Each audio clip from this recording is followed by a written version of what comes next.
The Birthmark. Part 1. A beautiful young woman.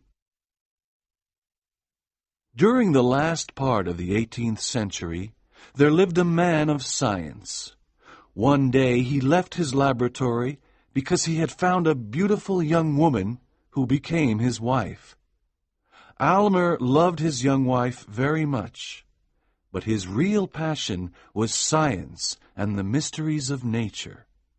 One day, very soon after their marriage, Almer stared at his wife with a worried expression. "Georgiana," he said, "did you know that the mark on your cheek can be eliminated?" "No, I didn't," she said, smiling.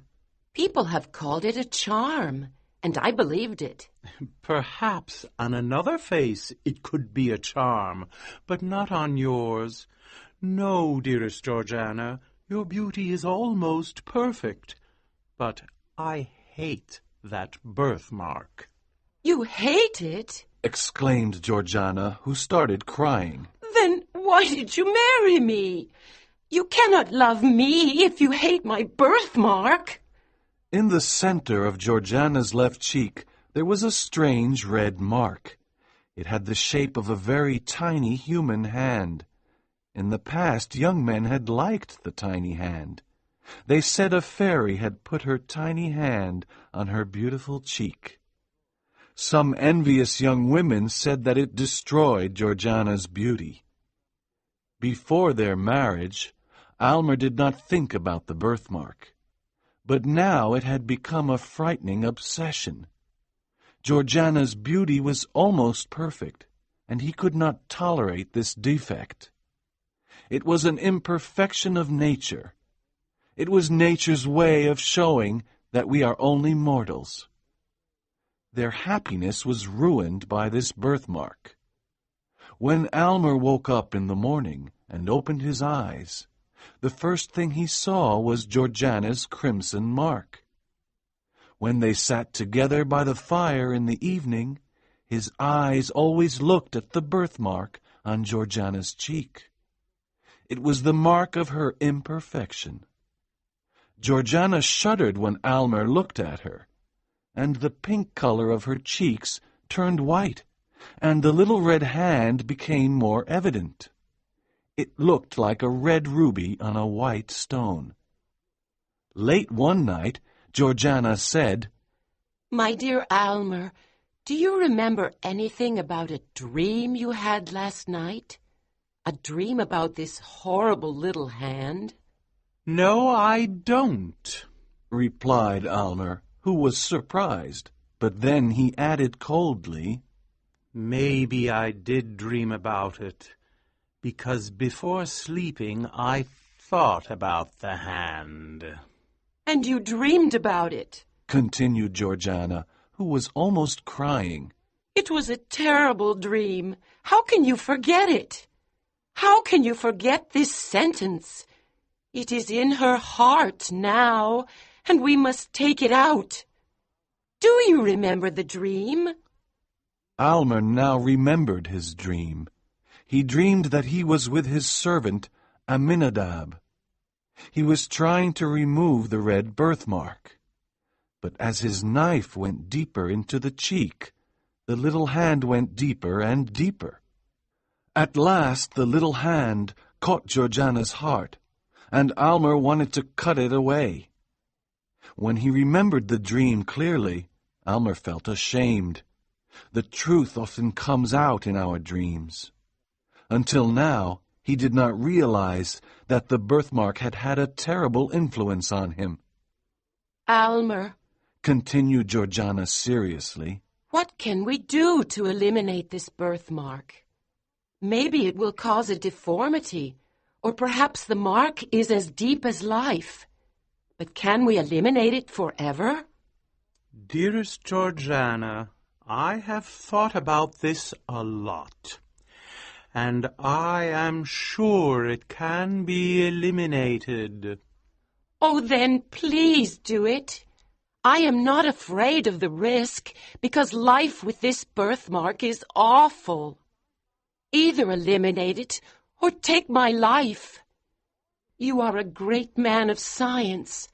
All the world knows you. I am certain that you can do it. Please save me from madness. My dear wife, cried Almer. don't worry. I have thought about this problem very much. I am certain that I can make your cheek as perfect as the other. I know I can correct this error of nature, and my happiness will be great. Then the problem is solved, said Georgiana. Her husband kissed her right cheek, which was perfect. The next day, Almer told his wife about his plan. We will both live in the apartment which I used as a laboratory when I was young. He had made important discoveries in that laboratory, and he had learned about the mysteries of nature and the universe. Georgiana was frightened when Almer took her to the apartment. He looked at her happily, but the birthmark on her white cheek made him shudder, and Georgiana fainted. Aminadab! Aminadab! shouted Almer violently. A short, robust man with long hair came out of another room. This strange man had been Almer's assistant for many years. He did not understand scientific principles, but he followed instructions and did his job well. Georgiana has fainted! Quickly, open the door and burn a special candle, cried Almer. Yes, master, answered Aminadab, looking at poor Georgiana. Then he said to himself, he should never eliminate that birthmark. Almer was at his wife's side when she woke up. Where am I? Oh, I remember, said Georgiana quietly, and she put her hand over her cheek to hide the terrible mark from her husband's eyes. Don't be afraid, dear Georgiana, he said. It will be a pleasure to remove it. Oh, please do not look at it again. I can never forget that terrible shudder. To help Georgiana forget her problem, Almer tried to entertain her. He showed her a little plant that grew slowly before her eyes.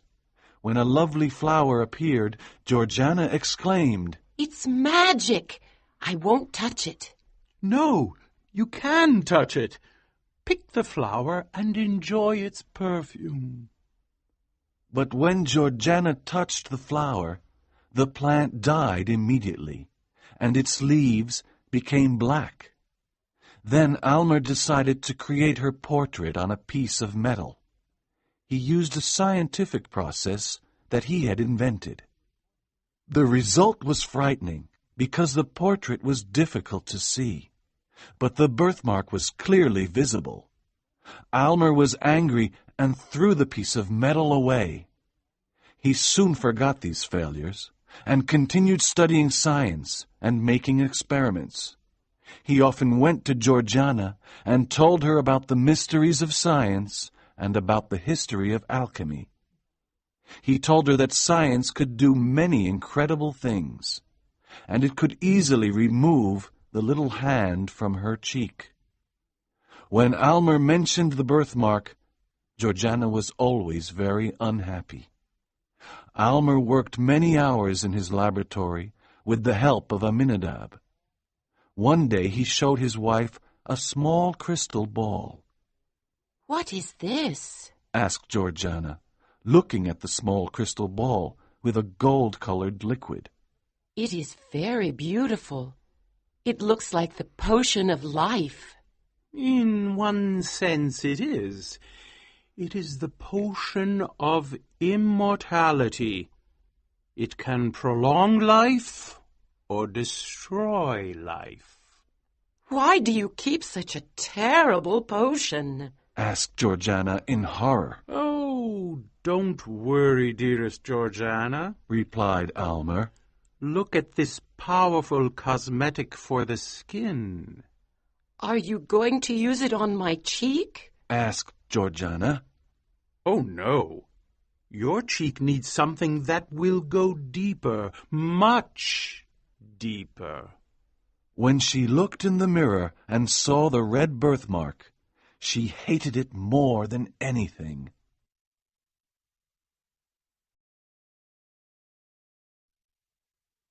Part 2. Perfection is dangerous.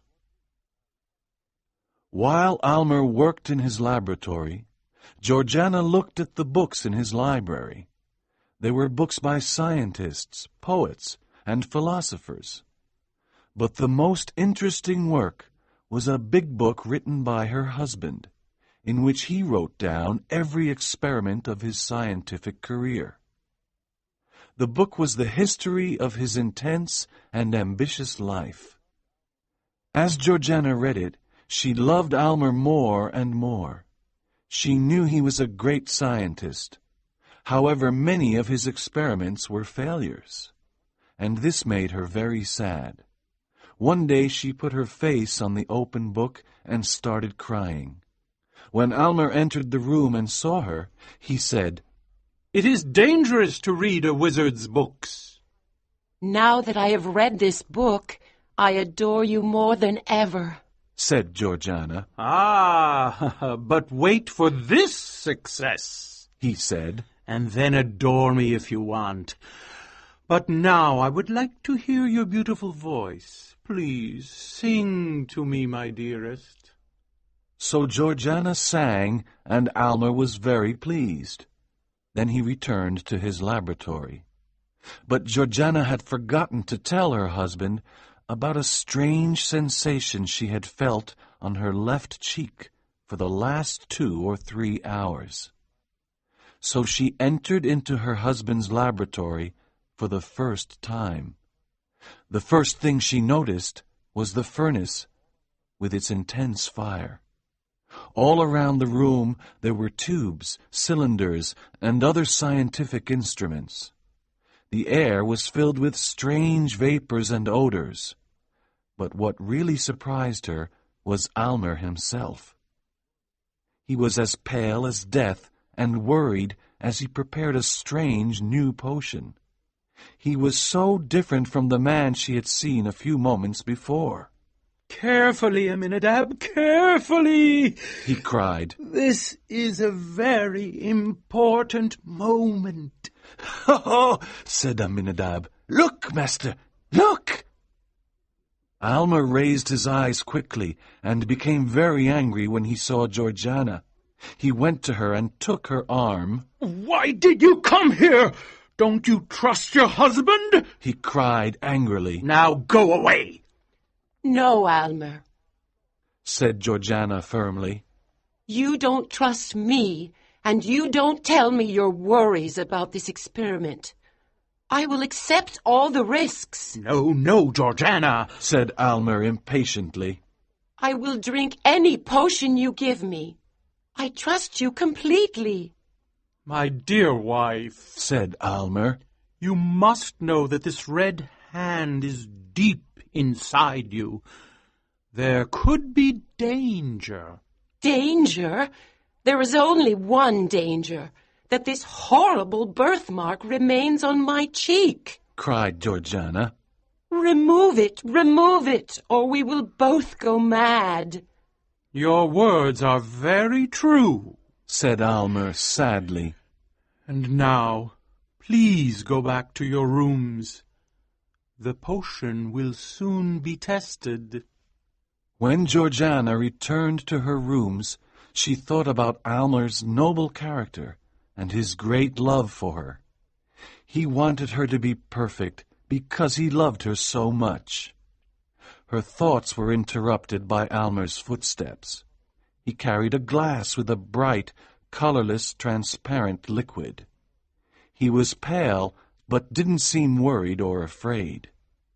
"This potion is perfect," he said, looking at Georgiana. "It cannot fail."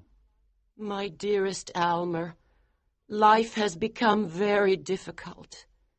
I think death is the best solution for me. "But why do you speak of death? The potion cannot fail. Look at its effect on this plant. Near the window there was an old geranium plant. Its leaves were yellow and ugly. Almer poured a small quantity of the potion in the plant. After a short time, the ugly yellow leaves became green. I did not need any proof, said Georgiana quietly. I believe you. Give me the potion. I am happy to drink it. Drink then, my dearest wife. Soon your body will be as perfect as your spirit. Georgiana drank the potion and gave Almer the empty glass. It is like water from a magic fountain. Now, dearest Almer, let me sleep. She fell asleep almost immediately. Almer sat by her side and watched her very carefully. He often looked at the birthmark on her white cheek. At first it was very visible. Then it slowly disappeared. It's almost gone, said Almer to himself. Success! Success! But Georgiana is so pale. He heard his servant laugh. He too was delighted. Almer looked at Aminadab and said, You served me well. Heaven and earth have done their part. The experiment is a success, Aminadab! These exclamations disturbed Georgiana's sleep. She opened her eyes and looked in the mirror. She smiled weakly when she saw that the little red hand had almost disappeared.